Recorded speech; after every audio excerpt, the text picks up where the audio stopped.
Magandang hapon sa ating lahat. Ipapakita ko pala sa inyo kung paano natin i-training si Butsoy.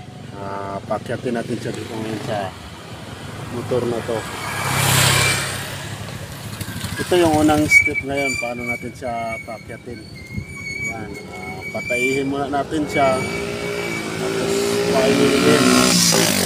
Mga kagrasa, ready na siya ngayon.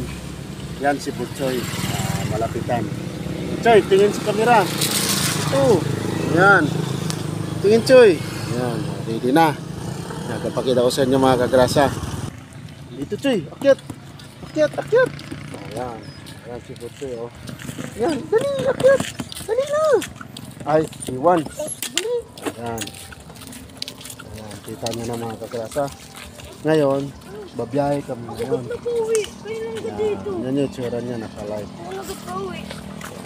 Diba? Yan, walang tali yan. Partida. Hawak siya, ha? Bali, 4 lang na pa yung ano niya. Pinaka hawakan. Yan. Kitang-kita nyo ngayon. Dito kami ngayon sa ano, makahoy na lugar. Bundok. Para kahit pa paano walang ganong sasakyan. Ito yung unang training para hindi siya maano ba kung in case of emergency. Okay, mabiyahe na tayo ngayon mga kagrasa. Ayan na mga kagrasa.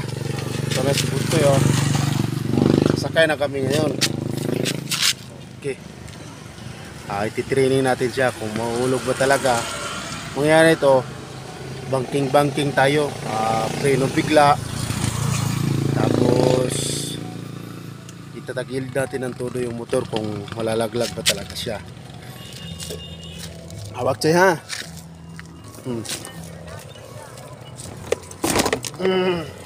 Hawak.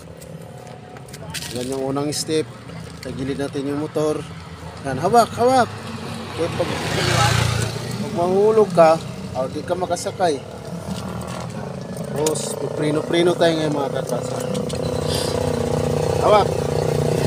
Bali yung pinakatukod pala niya, yung balikat niya. Ito, ito yung pinutukod niya. Yung kanang paa niya, kamay pala, I mean. Tara! Pagprino. Ganun yung pagpitraining mga kagrasa.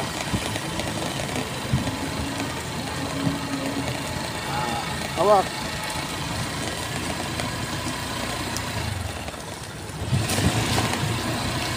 Hawak to, hawak.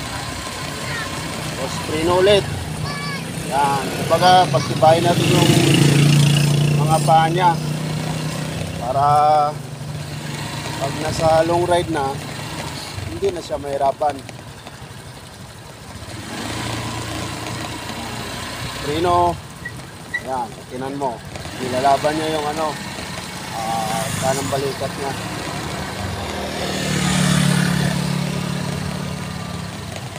Diba?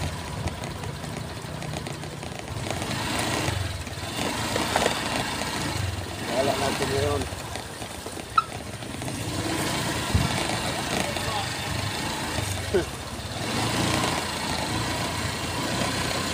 Larawan mo. Green ulit. Ayan, tingnan mo. Walang ano yan, ha? Walang hawak. Walang humawak sa likod. Partida yan. Ayan. Balik kami ngayon. So maraming aso doon sa unahan mga kaklasa. Hawak siya, ha? Hawak. Hawak. Ngayon, tumba natin ngayon siya. Ayan, tiran mo. Babalan siya. Ayan, tumba. Ayan, ayaw niya. Ayaw niya mahulog siya. Oh. Ibig sabihin, malapit na natin siya travel sa long ride. Okay na.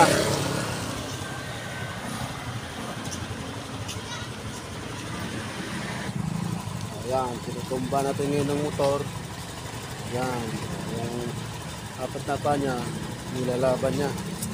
Okay, tara, biyay tayo ulit, Choy. Kasi na sila kasi nagulat sila. Sabi daw ko may angkas na aso. Yan. Ito yung training ground ko kay Butchoy. Walang ganong mga sasakyan, mga motor lang. Ito yung pinaka-training ground. Hawak ko na. Ganun ang diskarte. Prino. Yan. Diba? Dito matalon. Prino ulit. Stop. Yun lang. Kaya yung mga animal lover dyan, kung kayo magagalit sa akin, kasi sinasakay ko yung aso, ano naman, matinding training to. Parang military. Sa sunod na araw, tapos apin ko naman to ng 50 para papatibay ng mga kamay at panya. Trino ulit. So, diba? Sabanan siya. Ngayon, kaya tayo ng medyo malayo. Hawak, Choy!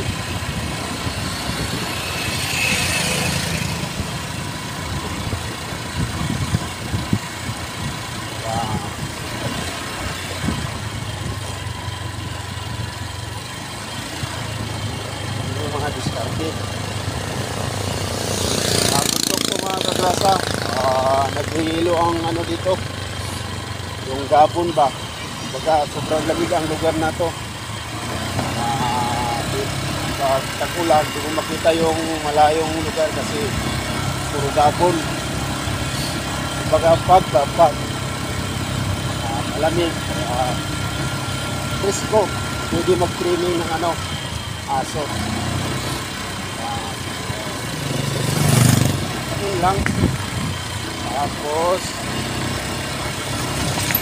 nakapasa ka na ngayon sa unang session, Choy. Mag-Jollibee tayo mamaya. Kain tayo ng Jollibee. Hindi ka ba allergy sa manok, Choy? Trino ulit. Hawak, Choy. Hawak.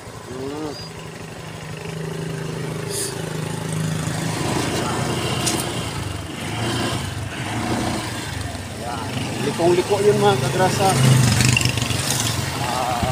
Hindi pa rin siya bumababa.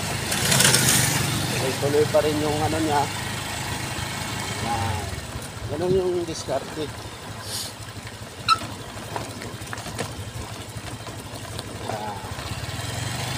Relasyon ba niya yun kasi kanina sobrang lakas ng ulan. Trino ulit. Ayan. Tapos tumba yung motor. Kumare. Ayan. Hawak, Choy. Hawak. Kasi pag malaglag ka nito, hindi ka pa pwede ibiyahe sa malayo. Ayan. Hawak. Sinipon ako, Choy, Ibiyahe naman ulit. Yan lang ang diskarte. 3 months.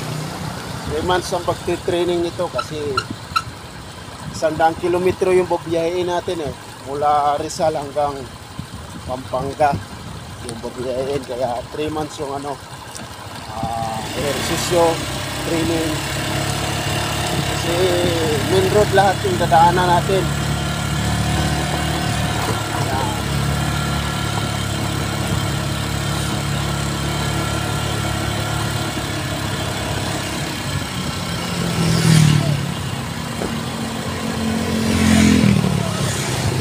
Pag magalaw na yung katawan niya, ibig sabihin, patayat siya.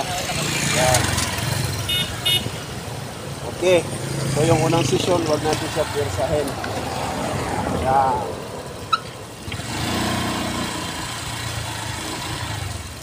Ganun lang diskarte.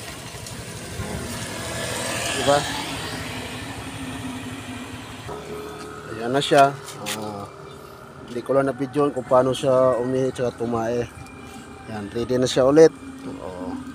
Yan ang diskarte pag mikot-ikot na siya sa likod ng upuan. Ibig sabihin nun, atae na siya o di kaya ihi. Kaya hanap ako ng lugar para hintuan. Yan. Tabi Choy, tabi. Yan ang mga kagrasa. Ito yung unang training niya ngayon. Pagtibayin natin yung ano niya. Itong balikat niya. Okay. Salamat.